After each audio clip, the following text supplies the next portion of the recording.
comme ça a déjà été dit précédemment, je me suis opposée à votre invitation, Monsieur Ramadan, dès que j'ai entendu votre nom, puisqu'on vous a lu, on vous a écouté, vous savez.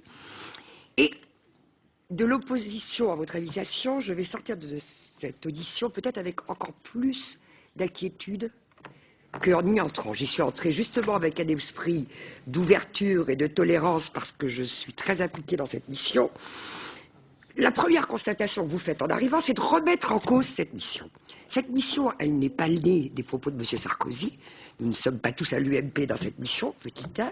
Cette mission, elle est née de propositions de notre président bien avant les propos du président de la République, et elle est née du fait que les élus locaux, que les élus législatifs sont confrontés à un certain nombre de problématiques sur leur territoire qui leur posent problème. Ça, on ne peut pas le nier. Vous rentrez en disant qu'il ne faut pas que nous fassions une loi. Mais qui vous a dit que nous allions sortir de cette mission avec une loi?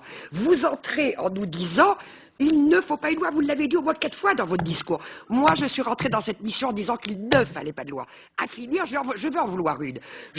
Et à vous écouter, 25 ans que vous faites ce que je pense, moi, de la pédagogie. 25 ans que vous faites du réformisme. C'est mon idée première en entrant dans la mission. Mais ça ne marche pas. Mon problème, c'est que ça ne marche pas. Moi, je veux bien vous croire, je veux bien vous écouter.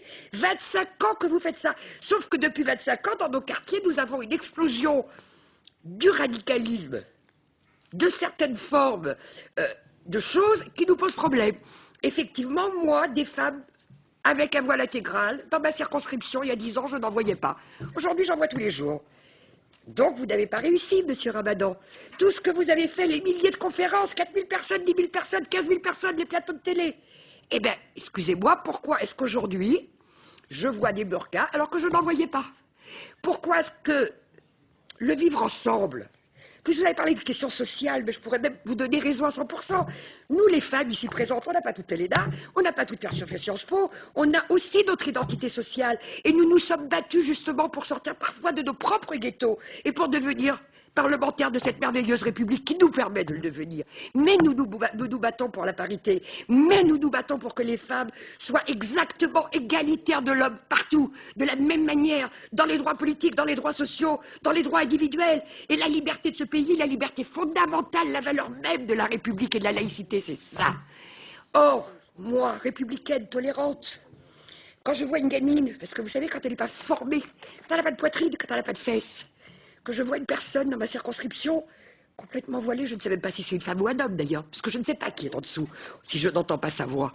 Le vivre ensemble de cette femme que je vois à côté de moi dans le métro, dans un cabinet de radiologie la semaine dernière, j'ai envie de voir son sourire, j'ai envie de voir ce qu'elle pense, j'ai envie de l'apprécier comme je peux vous regarder aujourd'hui.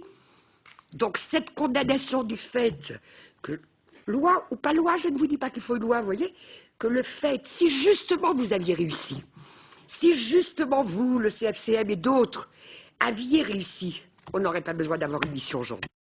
Et ça me permet d'arriver très rapidement, puisqu'il me reste 7 minutes, si je compte bien mon temps, à ce que vous disiez sur vous n'avez jamais parlé de la pression. Si j'en ai parlé, effectivement, au moment des questions, parce qu'en 15 minutes, vous ne dites pas tout, mais je suis d'accord et je ne le nie pas, sur cette question-là. Mais vous avez dit aussi une chose qui me paraissait déterminante aussi pendant ces 25 années. Non, madame. Le travail porte, et le travail porte tellement que je vais vous dire une chose, si nous ne menions pas un travail de terrain, si vous n'aviez pas allé aujourd'hui et observé les cadres et les leaders, le nouveau leadership, dont en particulier le nouveau leadership féminin dans les communautés musulmanes. Le discours majoritaire de ce pays, c'est respectons la loi du pays, c'est nous sommes des Français, c'est nous respectons la loi et nous sommes loyaux. Même plus que ça, l'acquisition de la langue. Donc je vais vous dire une chose, tout ce travail-là, il porte, mais il est un travail à long terme. Alors effectivement, vous pouvez avoir l'impression que la visibilité de certains cache la forêt des autres, mais je vous demande, vous avez une autorité politique, vous avez un engagement politique, ne vous laissez pas trompés par les quelques cas qui ne disent pas les courants de fond. On a énormément évolué aujourd'hui et ce travail-là, vous dites qu'il est un échec. Je peux vous dire aujourd'hui qu'on a énormément avancé, que les choses ont évolué. Encore une fois, c'est pas parfait, mais on a évolué.